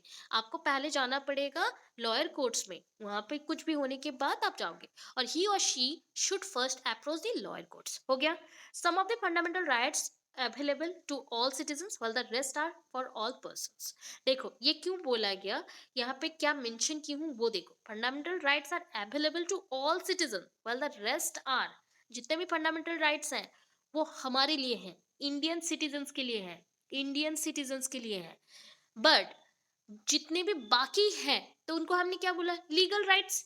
ये legal rights citizens plus foreigners जो आउटर्स हैं, मतलब आउटर है, बाहर से आए हैं, आउट इन्वेडर्स बोल सकते हो, तो उनके लिए भी है legal rights, not fundamental rights. Fundamental rights only citizens के लिए है. तो आपको समझ आया क्यों फंडामेंटल राइट्स स्पेशल है, वो इंडियन लोगों के लिए है बस. इंडिया में हो, इंडिया का इंडियन लोगों के लिए. Fundamental rights are not absolute rights, ये भी बोला गया. They have reasonable restriction. Absolute rights नहीं है, रीजनेबल रेस्ट्रिक्शन भी है, रीजन के साथ रेस्ट्रिक्शन भी है, which means they are subject to the condition of state security. मतलब ये सब क्यों बनाया गया है, अगर कोई भी फंडामेंटल राइट्स स्टेट को सिक्योर नहीं कर सकता, पब्लिक मोरलिटी को सिक्योर नहीं कर सकता, डिसेंसी मेंटेन नहीं कर सकता, या फ्रेंडली रिलेशन नहीं रख सकता फॉरेन कंट्रीज के साथ, तो वो लीगल राइट्स में कन्वर्ट हो जाएगा, उसको हम बाईपास कर देंगे लीगल राइट्स तक. ये चीजें हैं. दे आर जस्टिसिएबल, इसको आप जस्टिसिएबल कर सकते हो, मतलब विथ रीजन इसको हम चूज कर सकते हैं क्यों ये फंडामेंटल राइट्स, क्यों इसको हमने लोगों को दिया है, एंड ये एनफोर्स्ड बाय सुप्रीम कोर्ट हुआ है. ठीक है. तो ये हो गया आपका पूरा चीज. Article 20 and 21 can not be suspended, कभी भी कुछ भी कोई भी आर्टिकल्स को आप बंद कर सकते हो. सो ये आर्टिकल 2 को आप सस्पेंड नहीं कर सकते. कुछ कुछ चीजें होते हैं, जैसे देखो मिलिट्री रूल्स हैं. क्यों, आर्टिकल 20 एंड 21 में क्या मेंशन है, the application of fundamental rights can be restricted. कौन से जगह पे आप सॉरी कौन से जगह पे आप आर्टिकल्स को या राइट्स को रेस्ट्रिक्ट नहीं कर सकते, जहां पे मार्शल लॉ चल रहा है या फिर मिलिट्री रूल चल रहा है. देखो वहां पे इमरजेंसी केसेस में कुछ भी हो सकता है ना, तो वहां पे क्या आप आर्टिकल्स को रोक के रखोगे कि ये डिसेंसी मेंटेन करे या फॉरेनर के साथ अच्छा रिलेशन करे. अगर देखो फॉरेनर क्या है ना, इंडिया के आउटर में जो भी है वो फॉरेनर्स है. अभी बोलोगे सिर्फ ब्रिटिशर्स को ही फॉरेनर्स बोलेंगे, नहीं. आपके आउटर बॉडी में जो भी चीज़ आता है तो वो स्टिमुली होती है ना, फॉरेन स्टिमुली बाहर से आ रहा है। वैसे ही एक्सटर्नल चीज़ें बोलते हो, वैसे इंडिया के बाहर जो भी एक्सटर्नल थिंग्स हैं या एक्सटर्नल कंट्रीज़ हैं उनको हमने फॉरेनर्स बोला। अगर एलओसी में ऐसे इश्यूज़ आएँ, तो वहाँ पे क्या हम फंडामेंटल राइट्स को मेंटेन करेंगे एंड सारे लोगों को वैसे ही हेल्प करते रहेंगे? नहीं चलेगा। तब फंडामेंटल राइट्स को हमें सस्पेंड करना पड़ता है, वहाँ पे लागू नहीं करेंगे। तो ये ऑल्सो न्यूज़ में भी था, ये सारा जो चीज़ है, तो ये आपको छोड़ देना है। एक्स्ट्रा थोड़ा-सा मैंने मेंशन किया है जो कि फंडामेंटल राइट्स में नहीं है, मतलब आपको समझ लेना है कि ये फॉरेनर्स के लिए होगा। फंडामेंटल राइट्स जो भी रहते हैं, वो इंडियंस के लिए होते हैं। Provision, discrimination on the ground race, sex, religion, caste, gender, place of birth, ये आर्टिकल 15 बोलता है। 15 क्या बोला? ना you are equal before the law. You are equal before the law. No one can discriminate you on the basis of religion, caste, gender, place of birth. ठीक है? Equal opportunity कहाँ पे मिल गया? Equal opportunity every employment sector में article 16। Protection of freedom कहाँ पे मिल गया? Article 19। Speech expression, freedom किस चीज का freedom? Speech expression, association, assembly, movement, residence, profession, इसका। ठीक है? अभी देखो एक आर्टिकल है जो कि आपको मैंने बोला था ना, बाद में थोड़ा थोड़ा मैं डिटेल भी बोलूंगी जो चीज है चाहिए आपके बुक के according. Protection of the culture, language and script of the minorities. Minorities जो ग्रुप थे आर्टिकल 29 में मेंशन है, आप खुद के लैंग्वेज को, कल्चर को एंड स्क्रिप्ट्स जो भी होते हैं ना, जैसे कि वेदास हैं तो हिंदू धर्म के हैं, वो खुद को जो भी गेन करना रहता है उससे गेन करते हैं, तो अभी वेदास को वो तो बचाएंगे ना, वो उसके स्क्रिप्ट्स हैं। तो ये माइनॉरिटीज ग्रुप भी अपना स्क्रिप्ट जो रहेगा उसको प्रोटेक्ट करेंगे। राइट ऑफ माइनॉरिटीज, देखो क्या है, minorities to establish and administer educational institution, ये आर्टिकल 30 है। हो गया। इसके according fundamental rights and duties complete हो गए, तो इसलिए इंपॉर्टेंट है। अभी मैंने बोला था कि एक आर्टिकल और एक्स्ट्रा पढ़ाऊंगी, दैट इज आर्टिकल 13। आर्टिकल 13 के according all laws that are violative of fundamental right shall be void. जितने भी लॉज हैं, अगर वो किसके अगेंस्ट है? फंडामेंटल राइट्स के अगेंस्ट है या वो वायलेटिव एक्टिविटीज कर रहे हैं, तो उसको अवॉइड करना पड़ेगा या फिर उसको बैन करना पड़ेगा। Here there is an expression provision for judicial review. तो इसके लिए आपको जुडिशियल रिव्यू चाहिए एंड जुडिशियल परमिशन और प्रोविजन चाहिए। तो सुप्रीम कोर्ट है, हाई कोर्ट है, इन्होंने क्या डिक्लेयर किया? Declare any law unconstitutional on the grounds that it is violative of the fundamental rights. अगर कोई लॉ है जो कि अनकॉन्स्टिट्यूशनल है, मतलब कॉन्स्टिट्यूशन में नहीं है, एंड वो फंडामेंटल राइट्स को वायलेटिव कर रहा है, तो उसको हम बाहर निकाल सकते हैं या बैन कर सकते हैं। Article 13 talks about not just law but also ordinance, order, regulation, notification. Article 13 सिर्फ लॉ के बारे में बात नहीं करता, जितने भी पावर्स हैं, रूलर्स हैं, रूल्स कर रहे हैं या फिर नियम बना रहे, ऑर्डर्स बना रहे, रेगुलेशन बना रहे, नोटिफिकेशन बना रहे, उसमें अगर कुछ भी वायलेशंस मिला, वायलेशन हुआ, तो उसके अकॉर्डिंग उसको हम बैन कर सकते हैं। ठीक है? अमेंडेबिलिटी ऑफ फंडामेंटल राइट्स, ये लास्ट पार्ट है इतना 4 लाइन का। एनी चेंजेस, अगर कोई चेंजेस चाहिए फंडामेंटल राइट्स में, तो क्या होना पड़ेगा? अमेंडमेंट एक्ट पड़ता है। बहुत सारे अमेंडमेंट बैठे हैं। अभी अमेंडमेंट क्या होता है? नॉर्मली अगर सुधार करना है, कोई चीज को सुधार किया गया, थोड़ा सा मॉडिफाई करना है, तो ये पार्लियामेंट हाउस में एक बिल को पास करना पड़ता है। उसके अकॉर्डिंग, ये कौन सा बिल है? अमेंडमेंट का बिल है, एंड उसके अकॉर्डिंग चेंजेस जो भी नीड हो उसको हम कर सकते हैं। मेजोरिटी पर्सन जो पार्लियामेंट में रहेंगे, वो अगर वोट देते इसके सपोर्ट में, देन वो मॉडिफाई हो सकता है। ठीक है? हो गया? समझ आया? स्क्रीनशॉट मार के रखो, ये इसे ऐड करना है। ठीक है? आर्टिकल 350 ए तो ये क्या डायरेक्ट करता है? देखो, it shall be endeavor of every state and every local authority provide adequate facilities for instruction in the mother tongue at the primary state of education to children belonging to linguistic minorities group। ठीक है? देखो, इतना difficult कर दिया हम लोग, इतना easy easy पढ़ रहे थे, अभी बुक के अकॉर्डिंग है ये चीज। ये क्या मेंशन किया? ये सबके लिए बनाया गया कि लोकल अथॉरिटी और एवरी स्टेट के जितने भी अथॉरिटी मेंबर्स है, गवर्नमेंट है, वो क्या करेंगे? एडिक्वेट, जितना हो सके, जितना ज़्यादा से ज़्यादा हो सके, फैसिलिटीज़ और इंस्ट्रक्शन, फैसिलिटीज़ प्रोवाइड करेंगे। कि कौन सा इंस्ट्रक्शन देना है? कि मदर टंग में जो हम लोग इंस्ट्रक्शन और मीडिया ऑफ इंस्ट्रक्शन होता है, पढ़ाना होता है, वो मदर टंग में होगा। कौन से क्लास के लिए? प्राइमरी क्लास के लिए। ठीक है? एंड जो भी बच्चे स्पेशली माइनॉरिटीज ग्रुप से बिलोंग करते हैं, उनके लिए लिंग्विस्टिक प्रॉब्लम बहुत ज़्यादा होता है, इसलिए उनके लिए मदर टंग में पढ़ाई होगा। तो ये आर्टिकल 350 बोलता है। तो इसको क्या बोलते हैं पता है? Promotion of mother tongue. Shortcut अगर बोलो, प्रमोशन ऑफ मदर टंग, ठीक है, मदर टंग हो गया। ये क्वेश्चन अभी कंप्लीट होगा। Last, promotion of Hindi promotion of Hindi. So article 351 states, ठीक है, आर्टिकल 351 क्या बोलता है?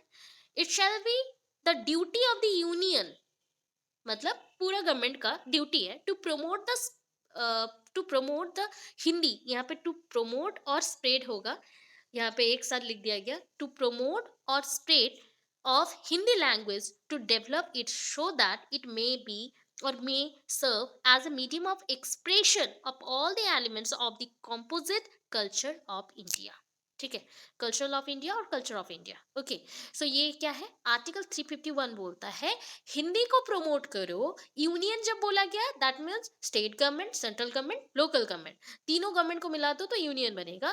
वो प्रमोट करेगा या स्प्रेड करेगा हिंदी लैंग्वेज को, सो दैट क्या होगा ना, हम अपने लैंग्वेज के थ्रू, हिंदी लैंग्वेज के थ्रू अपना एक्सप्रेशन शो कर सकेंगे, अपने कल्चर के बारे में, इंडिया के कल्चर के बारे में बता सकेंगे। तो ये कंप्लीट हुआ आपका पूरा आर्टिकल का पार्ट, ठीक है। और एक एक्स्ट्रा क्लास में, मतलब और एक क्लास चाहिए जो सोशल डाइवर्सिटीज के ऊपर है, वो उसको हम करेंगे, जो डाइवर्सिटीज हुआ है क्लास लैंग्वेज के ऊपर, वो उसको करेंगे। तो explain the role of education in the empowerment of deprived section of the society. ये अच्छे से सुन लो, ये क्वेश्चन नंबर 2 है। क्वेश्चन नंबर 1 का जितना पढ़ाया, जो जो मेंशन किया करने को, उतना लिख लोगे एक साथ एक कॉपी में। अदरवाइज थोड़ा वेट करोगे, अगर गड़बड़ लग रहा है तो वेट कर लेना 2-3 दिन का, मैं आपको फिर से उन लोगों से मांग के दे दूंगी जो हैंड रिटन रहेगा, अगर इसमें आपको प्रॉब्लम हो रहा है तो। और जिनको समझ आ गया, जो टैलेंटेड हो गई, समझ ही लोगे एंड लिख लेना, ठीक है। तो अभी चीज है कि ये क्वेश्चन स्टार्ट करेंगे। Explain the role of education. Role of education कौन सा पॉइंट में ये क्वेश्चन था बताओ? जो पार्ट 2 था इसका, मतलब यूनिट 1 का ही जो पार्ट 2 मेंशन था, मतलब 1 इधर इतना 3 क्वेश्चन था, इधर 3 क्वेश्चन था, उसका जो सेकंड क्वेश्चन था 2 का, पार्ट 2 का जो सेकंड क्वेश्चन था उसमें ये मेंशन। वॉइस इज ब्रेकिंग, सही में सुनाई नहीं दे रहा? अच्छा, अच्छा ठीक है, सुन लो फिर से मैं बता रही हूँ, कोई बात नहीं। सो मैंने बोला कि ये क्वेश्चन जो है, explain the role of education in the empowerment of deprived section. Deprived section में कौन आते हैं? S C S T, minorities group, ठीक है, पीडब्ल्यूडी। तो इनके लिए ओवरऑल एक आंसर बना है, एंड ये पार्ट है यूनिट 1 का ही है।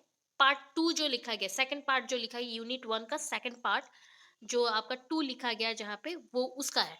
तो पहला क्वेश्चन तो उसमें था सोशल डाइवर्सिटीज का, सेकंड क्वेश्चन में ये मेंशन है, तो ये इसका है। ये इतना इंपॉर्टेंट नहीं है, बट शॉर्ट क्वेश्चन के अकॉर्डिंग से पढ़ा दे रही हूँ, तो उतना याद रखना। पहला तो स्टोरी है, एजुकेशन क्यों इंपॉर्टेंट है। Education is a major aspect of development of any modern society. अगर मॉडर्न सोसाइटी में डेवलपमेंट चाहिए तो एजुकेशन चाहिए। Education brings awareness in people, लोगों में अवेयरनेस लाता है, keep them away from the superstitious believe. आप लोग जो अंधविश्वास के ऊपर भरोसा कर लेते हो, ये एजुकेशन उससे दूरीकरण करता है, मतलब दूर बनाता है, आपका दूरी बनाता है, ठीक है। Education will direct the person to move in right path at all times in all life. So in life, okay, so आप अपने लाइफ में कई बार गलत काम करते हो, अगर एक एजुकेटेड पर्सन होगा तो उस गलत काम से वो झुकेगा नहीं, डरेगा नहीं, फिर से वो खड़ा होगा, फिर से वो मॉडिफाई करेगा खुद को एंड चलेगा। इसलिए एजुकेशन इंपॉर्टेंट है, हर एक बात में वो हेल्प करता है। एजुकेशन इज अ राइट, ये आपको पता है, एजुकेशन आपका राइट्स है, आपके वन काइंड ऑफ बोल सकते हो the privilege of everybody in free India, मतलब फ्रीडम वाले इंडिया में ये सबके लिए जन्मगत और जन्म सिद्ध अधिकार है, ठीक है। जितने भी इशू है टू उसको सॉल्व करने के लिए एजुकेशन चाहिए, to ensure all the aspect of constitution being delivered, various efforts are being taken through the process of education। मतलब क्या होता है ना, जब भी आप बहुत ज्यादा काम करते हो, बहुत ज्यादा काम करते हो गवर्नमेंट के लिए कुछ भी, तो उसमें कुछ गलत आर्टिकल भी तो बनेंगे ना, कुछ गलत फंडामेंटल राइट्स भी बनेंगे, कुछ राइट्स बहुत अच्छे होंगे। जो राइट्स आपको गलत लगे, कैसे आप प्रूव करते हो? एजुकेशन है, एजुकेशन के थ्रू आप प्रूव करते हो, कुछ लिखते हो, तब जाकर पता चलता है। The weakest section of the society who were deprived from education, जो सेक्शन को एजुकेशन मिला ही नहीं, वो वंचित रहे, डिप्राइव मतलब वंचित रहना एजुकेशन से, तो उनको क्या करोगे? इंक्लूड सोशियली डिप्राइव्ड, उनको हम क्या बोलेंगे? They are called in socially deprived और कल्चरली डिप्राइव्ड और इकोनॉमिकली डिप्राइव्ड पीपल। ठीक है, वो धर्म से वंचित है, अपने समाज से वंचित है, कल्चर से वंचित है, उनको अलग रखा गया है। टचेबिलिटी अनटचेबिलिटी वाला रूल वही है। तो सोशल डाइवर्सिटीज क्या है? अभी डाइवर्सिटी बोल रही हूँ, डिप्राइव्ड क्या है? सोशल डिप्राइव्ड होता है people belonging to lower caste. देखो, सब माइनॉरिटीज यहाँ पे आएंगे। People belong to lower caste are not allowed to have their social contacts and relation with the people of higher caste। वो अपना संपर्क या कोई भी रिश्ता नहीं बना सकते हायर क्लास के साथ। They are not allowed to use wells, roads, ponds etcetera. पहले का पीरियड जो था, ठीक है ना, आप कहीं पे जाके किसी के घर का पानी नहीं छू सकते। वो अगर जमींदार है, आप गरीब हो, आप नहीं छू सकते। ठीक है ना, उस रास्ते पे चल नहीं सकते जहां से राजा जाएगा या जमींदार जाएगा। ठीक है, तुमको उतर के जाना है, कादों में जाओ, जाओ उधर से जाओ। तो ऐसा था। They often remain separated and unconcern, उनके ऊपर ध्यान नहीं दिया जाता। देखो, अभी इकोनॉमिकली डिप्राइव्ड हम किसे बोलते हैं? जो lower caste are not allowed to acquired land और प्रॉपर्टी। जिनको इकोनॉमिकली जॉब तो दूर का बात है, उनको लैंड भी ना मिले, प्रॉपर्टी भी ना मिले, उनको हम बोलते हैं। कल्चरल डिप्राइव्ड किसको बोलते हैं? Sorry. Lower castes, even women, in some cases are not allowed to go to religious places and say prayers in temples and are separated from the others। ये होता है lower caste और women's के लिए भी, कि कुछ केसेस में होता था इनको मंदिर भी जाने नहीं दिया जाता था, एंड उनको मतलब पूजा भी करने के लिए अलाउ नहीं किया गया। इवन प्रार्थना, मतलब जो प्रार्थना हम करते हैं वो भी नहीं कर सकते वो। एक मूवी आया था, अच्छा, एक था टैक्स को लेके, है ना, स्तन कर। पहले के टाइम पे आता था, पहले के टाइम पे बहुत जगह पे हुआ है, अभी जगह का नाम याद नहीं है, बट ये मूवी था। मतलब वहाँ पे खराब का कोई चीज नहीं है, बट सोचो उस टाइम पे लेडीज लोगों को, वुमेन्स को, मतलब जो भी छोटे जात के हैं, बड़े लोगों के सामने वो अपने बॉडी को ढक भी नहीं सकते, है ना। स्तन कर, ये तो समझ रहे हो सब कोई, मतलब अपने ब्रेस्ट टैक्स देना है। अगर टैक्स नहीं देते हो तो आप कपड़े पहन नहीं सकते, है ना। स्पेशली वुमेन्स के लिए था कि, मेंस के लिए नहीं था, वुमेन्स के लिए था। सोचो, तो इसलिए बोला गया था वुमेन्स को भी हमने रखा है लोअर कास्ट में, बिकॉज वुमेन्स को बहुत टॉर्चर करना किया गया था उस टाइम पे। इसलिए मतलब पहले तो वो एस टी, एस सी या माइनॉरिटीज ग्रुप में है। Minorities group S T, S C से अलग है, और भी माइनॉरिटीज ग्रुप्स थे। उसके बाद उनको टॉर्चर भी बहुत किया गया है, तो उनको भी हमने इसी ग्रुप में रखा है। तो ये एक एग्जाम्पल है, चाहो तो लिख सकते हो, चलेगा। ठीक है। पॉलिटिकल डिप्राइव्ड, देखो पॉलिटिकली मतलब वोट नहीं दे सकता, ठीक है ना। नॉट गिविंग सर्टन सेक्शंस, ठीक है, the right to exercise their franchise, मतलब जैसे लाइक होता है ना, फ्रेंचाइजेस हम बोलते हैं, या फिर जैसे लाइक इंस्टीट्यूशन ओपन करना चाहते हो खुद का, तो इनको अलाउ नहीं किया जाता था कि अपने धर्म के हिसाब से कुछ बढ़ावा करे या फिर इंस्टीट्यूशन खोल ले, एडमिनिस्टर करे कुछ थिंग को, ये इनको हम नहीं देते थे। अनेबल टू स्पीक, ये बोल भी नहीं सकते, इनको अपर कास्ट के लिए बोलने का कोई हक नहीं है, उनके अगेंस्ट जाने का हक नहीं है। ठीक है। देखो यहाँ पे मैंने एजुकेशन फॉर वुमेन थोड़ा सा दे दिया है। सो जो मूवीज है ना, आप चाहो तो ये मिल जाएंगे। कोई वेब सीरीज आया था आई थिंक, मैंने सिर्फ कंसेप्ट सुना था, कंसेप्ट मतलब मूवी देखा भी नहीं, कंसेप्ट सुना था, एंड मुझे बहुत अच्छा लगा कि ये कंसेप्ट भी पहले के टाइम पे था। पहले के टाइम पे बहुत सारे कंसेप्ट ऐसे थे, जस्ट लाइक राजस्थान में लड़कियां होती थी तो उनको गर्म दूध में फेंक के मार दिया जाता था। तो ऐसे बहुत सारे कंडीशंस थे। तो वो सारी चीजें भी इसी का ही एग्जाम्पल्स है। एजुकेशन फॉर वुमेन्स क्यों चाहिए? अभी देखो, एजुकेशन इतना डिप्राइव्ड हुआ, इतना अलग किया गया, डिस्क्रिमिनेट किया गया, तो क्यों एजुकेशन चाहिए? एजुकेशन प्लेज वेरी ये very important role in the in any person's life irrespective of their genders. ठीक है, जेंडर्स को छोड़ के अगर देखो तो एजुकेशन सबके लाइफ में बहुत इंपॉर्टेंट है। एवरी मूव वन मैक्स, मतलब देखो, एवरी वन जितने भी यहाँ पे पढ़ रहे हैं, जितने भी लोग चल रहे हैं, आगे बढ़ने के लिए कोशिश करें, इज बेस्ड ऑन, मतलब आप जजिंग भी कर रहे हो किसी को ना, जजमेंट दे रहे हो, जुगाड़ कर रहे हो, कुछ भी जुगाड़ करते हो तो आइडिया रहना चाहिए। वैसे ही जजमेंट दे रहे हो तो you need to save your contents in your mind. ठीक है ना। तो आप एजुकेशन अगर नहीं लिए तो आपको समझ नहीं आएगा कि कौन सा चीज कहाँ पे करना है। They have received in their life nothing, they have nothing to have in their life or nothing to save in their life because they haven't anything, because they lack education। ठीक है ना। it is miserable fact that a few people still appears the education of young girls। Sorry opposes appears बोल रही हूँ, opposes the education of young girls. तो उस period का बात है, ये कंटेम्प्रेरी इंडिया है, जो तत्कालीन पीरियड चल रहा था, उस पीरियड में जो चल रहा था उसका बात है कि उस टाइम पे एजुकेशन यंग गर्ल्स को दिया ही नहीं जाता था। उनका तो मतलब 7-8 साल बहुत हो गया मैरिज के लिए, 7-8 साल में ही मैरिज हो गया। इवन इतने के बाद बहुत सारे टॉर्चर भी हुए।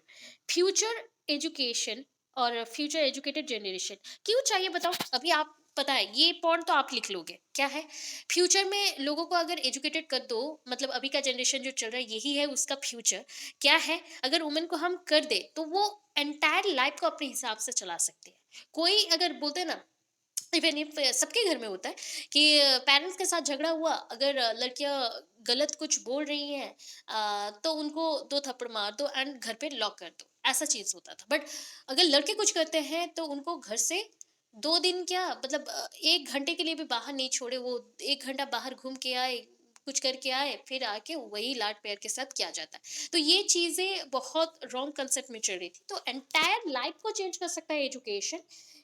कंट्री में एजुकेशन बहुत इंपॉर्टेंट है। By sending a girl child, young girl child to school, she is unmistakably unmistakably taking education, proper education, guardianship वो चेक कर सकेगी, उसके अपने बच्चों को वो सिखा सकेगी कि कैसे तुमको एजुकेटेड बनना है, क्यों बनना है, डायरेक्टली अपने कंट्री को कैसे सर्व कर रहे हो या सेव कर रहे हो। देखो, एजुकेशन लेने से आप जान सकोगे कि हमारे फंडामेंटल राइट्स ड्यूटीज क्या है, एंड उसके अकॉर्डिंग आप किसी के लिए कुछ हेल्प ना करो, बट अपने बच्चों को तो अच्छे से ग्रो कर सकते हो, तो उतना ही बहुत बड़ा हेल्प होगा कंट्री के लिए। The educated women also directly contribute to increasing infant, है ना, बच्चों को बड़े करने में। हम लोग जो उनको नरिश करके बड़ा करते हैं, सिर्फ खाना खिला दोगे, खाना बना दोगे, उनको दे दोगे, इतना इनफ है क्या? बचपन में जब बच्चा पढ़ना स्टार्ट करता है या फिर कोई भी आप पोएम सिखाते हो तो कौन सिखाता है? मदर सिखाती है, उसके साथ हमेशा रहती है, तो बोलते बोलते बहुत कुछ सिखाती है। अगर मदर ही अनएजुकेटेड और इलिटरेट होंगी तो वो क्या सिखाएंगी एंड वो क्या ही जानेंगी, है ना? तो ये है रिडक्शन इन चाइल्ड मैरिज। अगर हम एजुकेशन दे दे तो क्या हो जाएगा? चाइल्ड मैरिज रिडक्शन हो जाए। छोटे कम उम्र में ही, पहले के टाइम पे 6-8 ईयर्स के जो भी होते थे उनको, उनका लाइफ हम लोग बर्बाद कर देते थे, गर्ल्स एजुकेशन बंद करके उनको मैरिज करवा देते थे। तो इससे क्या हो गया ना, अनस्किल्ड वुमेन्स आए। एंड इसकी वजह से क्या हुआ पता है? नाटालिटी और मोर्टालिटी, ये 2 वर्ड आप जानते हो, एक्वांटेड हो। Mortality, mortality, death rate increase किया। इन्फेंटिसाइड्स, फोएटिसाइड्स, मतलब गर्भपात होना, गर्भ पे ही बच्चा मर गया, मिसकैरेज आप जिसको बोलते हो। अगर कम उम्र में, अगर 10-12 साल का लड़कियां अगर मैरिज करके बच्चे लेंगी तो उनका हालत क्या रहेगा? ऐसा होता था, एक लड़के उस पीरियड में 3-4 शादियां करती थी। क्यों करते थे? एक स्त्री है, उसका बच्चा हुआ, वो कम उम्र में है, 10-11 साल की है, बट उनको हम अभी बोलेंगे कि वो बड़े हो गए, एंड उसने बच्चा लिया, 12-13 साल में उनका पहला बच्चा हो गया। उसके बाद बॉडी से जो हैवी अमाउंट्स का ब्लड चला गया, तो उसको तो पता नहीं है क्योंकि वो एजुकेटेड नहीं है, एंड लड़कों को इस पे ध्यान नहीं है, तो इस पे क्या हो गया? बच्चे, वो जो खुद ही बच्ची है, वो उसका बॉडी धीरे धीरे खराब होना स्टार्ट किया एंड उसका डेथ हो जाएगा, अर्ली डेथ हो गया। छोटा बच्चा जो पैदा हुआ उसको मदर फीड ही नहीं करवा पाई, उसको खाना नहीं मिला प्रॉपर्ली, वो भी मर गया। तो ये सारा रेट बढ़ रहा है। तो अगर एजुकेशन दे दोगे तो सेटिस्फैक्टरली ये सारा करना शुरू करेगा, हेल्पफुल होगा। रिडक्शन इन चाइल्ड मैरिज बहुत इंपॉर्टेंट था, इसलिए इसको देना भी इंपॉर्टेंट है। Licensing in population explosion. अभी देखो, जितना एजुकेट करवाओगे तो लोगों को पता चलेगा कि एक घर पे अगर हस्बैंड वाइफ है तो उनके कितने बच्चे होने चाहिए। हार्डली हम बोलते हैं हम दो हमारे दो, ऐसा ही एक नारा आया था। बट कभी कभी ऐसा भी होना चाहिए, न्यूक्लियर फैमिली, हम दो हमारे एक, बस खत्म। तो ये भी एनफ है।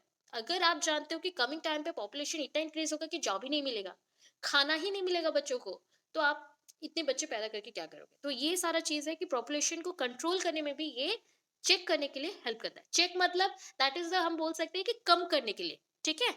जितना एजुकेशन लोगे उतना आगे बढ़ोगे। Improved socio economic growth. सिर्फ एजुकेशन लेने से जॉब मिलेगा ऐसा कोई मैटर नहीं है, एजुकेशन से बहुत कुछ चेंजेस आते हैं।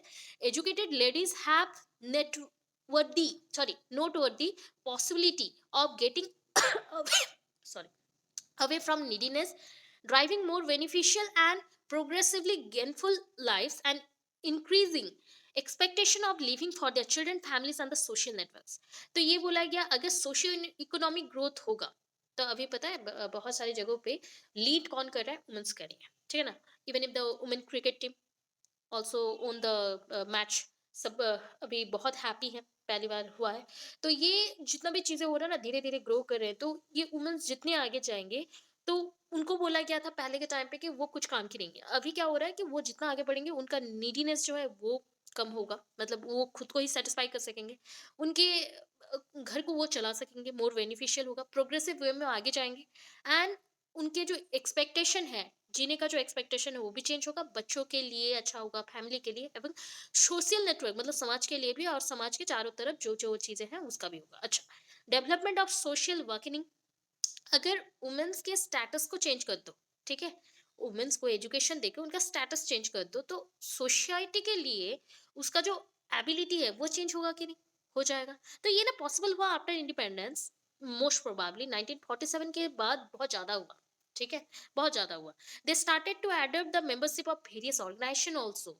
दे took job in many prestigious institutions. They took examinations, they took responsibility of various offices, etc.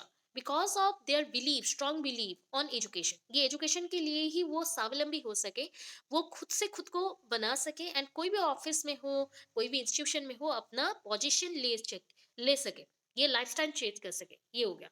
Equality of political life. अभी ये चीज है ना, पॉलिटिकल जितने भी फैक्टर्स हैं, वो अगर चेक करोगे कि पॉलिटिकल फैक्टर्स में सबसे इंपॉर्टेंट फैक्टर है women health and women education. तो उसको अगर करवाना है तो वुमेन्स को पार्टिसिपेट भी तो करना पड़ेगा ना, किसमें, लॉ मेकिंग में, है ना।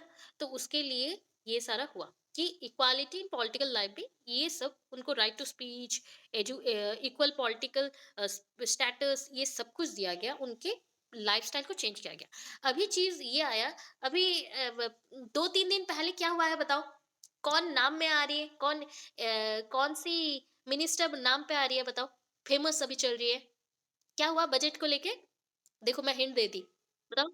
हाँ, निर्मला सीतारमण। तो हाँ, तो वो भी लेडी है, देखो।